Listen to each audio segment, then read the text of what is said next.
દર્શક મિત્રો, આપ જોઈ રહ્યા છો ડિસિઝન ન્યૂઝ ગુજરાતી। ભરૂચ લોકસભાની વાત કરીએ, ખાસ કરીને ગુજરાત રાજ્યમાં ભરૂચ લોકસભા સીટ હોટ ગણાય છે। રાજકીય પાર્ટીની વાત કરીએ, રાજકીય પાર્ટીમાંથી અલગ અલગ પાર્ટીઓમાંથી મેન્ડેટ આપવામાં આવ્યા છે। ઇન્ડિયા ગઠબંધનમાં ચૈતરભાઈ વસાવા જે ઉમેદવાર છે અને ભારતીય જનતા પાર્ટીમાંથી મનસુખભાઈ વસાવા મેન્ડેટ થયેલા છે। ત્યારે આ જે ઉમેદવારો, બંને ઉમેદવારો છે, એમની પ્રચાર અને પ્રસાર પણ ચાલુ થઈ ગયા છે। ત્યારે મનસુખભાઈ વસાવા દ્વારા 23 તારીખના રોજ એક ટ્વીટ કરવામાં આવ્યું છે। જે ટ્વીટ શું કરવામાં આવ્યું છે કે જે તમને મેં વાંચી સંભળાવીશ। તો મનસુખભાઈ વસાવા દ્વારા ટ્વીટ કરવામાં આવ્યું છે કે ડેડિયાપાડા તાલુકામાં અને સાગબારામાં હોળીના બહાને અધિકારીઓ તથા કોન્ટ્રાક્ટરોને ડરાવી ધમકાવીને આપના નેતાઓ નાણાંની ઉઘરાણી કરે છે।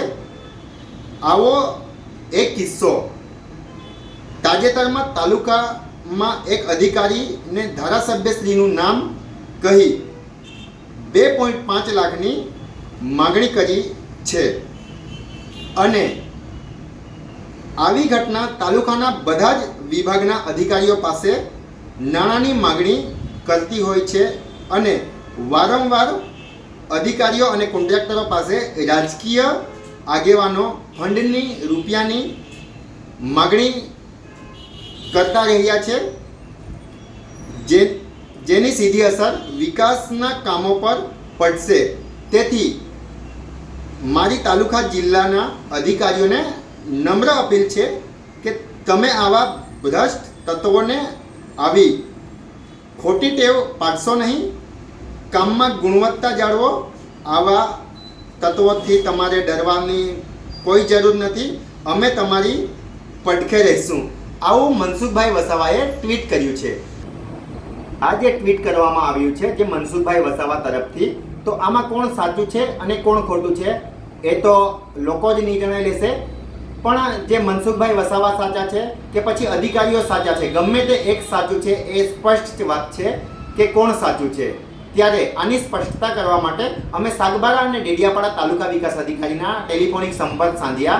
ત્યારે મામલતદાર જે સાગબારા તાલુકા વિકાસ અધિકારી છે તેમણે સ્પષ્ટતા કરી કે આવો કોઈ અમારી પાસે કોઈ બનાવ નથી બન્યો અને અમારી પાસે કોઈ નાણાંની માગણી નથી કરી। અને ડેડિયાપાડા તાલુકા વિકાસ અધિકારીને અમે ટેલિફોનિક સંપર્ક સાધતા તેમના સાથે કોઈ કારણસર તેમણે અમારો ટેલિફોનિક ફોન ડિસ્કનેક્ટ કર્યો હતો અને અમને ડેડિયાપાડા તાલુકા વિકાસ અધિકારી પરથી માહિતી નથી મળી। તો ચોક્કસ હવે અમે હજુ પણ જાણવાનું ટ્રાય કરીશું કે આ ઘટનામાં કોણ સાચું છે અને કોણ ખોટું છે। ખરેખર વિકાસના કામ રૂંધાવા માટે આવી નજીવા નાણાંની માંગ કરવામાં આવે છે કે કેવું, એ તો આવનારો સમય જ બતાવશે। આ ટ્વીટ પ્રકરણને લઈને મુદ્દો ગરમાયો છે ત્યારે ડેડિયાપાડાના ધારાસભ્ય ચેતર વસાવા ટ્વીટને લઈને સામે આવ્યા છે। આવો જોઈએ તેમણે શું કહ્યું। આજે જે ભરૂચ લોકસભાના સાંસદ માન્ય મનસુખભાઈ દ્વારા જે આમ આદમી પાર્ટીના નેતાઓ પર જે આક્ષેપબાજી કરવામાં આવી છે કે 2.5 લાખ રૂપિયા અધિકારી અને કોન્ટ્રાક્ટરો પછી હોળીના નામે માંગવામાં આવે છે, ત્યારે હું મનસુખભાઈને કહેવા માંગુ છું, છેલ્લા 5 થી 6 મહિના હું પોતે નર્મદા જિલ્લામાં પ્રવેશી નથી શક્યો। હું જેલમાં હતો। જેલમાંથી છૂટ્યા બાદ પણ મને પ્રવેશબંધીની શરત આપવામાં આવી છે અને ભરૂચ જિલ્લામાં હું રહી નથી શકતો।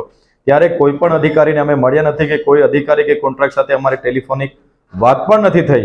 ત્યારે મનસુખભાઈ જે રીતના ભૂતકાળમાં એલસીબીના પીઆઈ સોલિયામાંથી 35 લાખ રૂપિયા દારૂનો હપ્તો લે છે, એમના જિલ્લાના પ્રમુખ ઘનશ્યામભાઈ ધારીખેડા સુગર પર બેસીને જલારામ એન્ટરપ્રાઇઝ પરથી 50 લાખ રૂપિયા કમલમ બનાવવા માટે લીધા હતા। એમના જ મહામંત્રી નીલરાવ દ્વારા કમલમ માટે 80 લાખ રૂપિયા વાસ્મો પરથી લીધા હતા, જેવી નિવેદનબાજી પણ મનસુખભાઈએ ભૂતકાળમાં કરી છે। ત્યારે અમે મનસુખભાઈને કહેવા માંગીએ છીએ, હમણાં 4 દિવસ પહેલા તમારા પ્રદેશ પ્રમુખ CR પાટીલ દ્વારા નર્મદા ખાતે જે કમલમનું ઉદ્ઘાટન કર્યું, આ આલિશાન કમલમ બનાવવા માટે 12 થી 15 કરોડ રૂપિયા નર્મદા જિલ્લા સંગઠને ખર્ચો કર્યો છે એવું કહેવામાં આવ્યું। તો કયા ભાજપના નેતાઓએ આ કમલમ બનાવ્યું, ક્યાંથી પૈસા આવ્યા અને કોણે ફંડ આપ્યું, એ પણ મનસુખભાઈએ ખુલાસો કરવો જોઈએ। રહી વાત ભ્રષ્ટાચારની, તો મનસુખભાઈને હું કહેવા માંગુ છું, આવનાર દિવસમાં તમે જાહેર ડિબેટ રાખો। અમે ટ્રાઇબલ હોય, મનરેગા હોય, વાસ્મો હોય કે તાલુકા પંચાયત હોય કે તમારા બજેટમાં કોણે કેટલું કૌભાંડ કર્યું છે, કોણે ભ્રષ્ટાચાર કર્યું છે, તમામ પુરાવા સાથે અમે તમારી સાથે ડિબેટમાં બેસવા માંગીએ છીએ. ડિસિઝન ન્યૂઝના બીજા વિડીયો જોવા માટે ચેનલ સબસ્ક્રાઇબ કરો અને બેલ આઇકન બટન પર જઈ ક્લિક કરો. સ્વતંત્ર અને આઝાદ પત્રકારત્વની મદદ કરવા નીચે આપેલા થેન્ક્સ બટન પર જઈ ક્લિક કરો. મદદની કિંમત નિશ્ચિત કરો અને ડિસિઝન ન્યૂઝની આ સફરમાં અમારા સાથી બનો.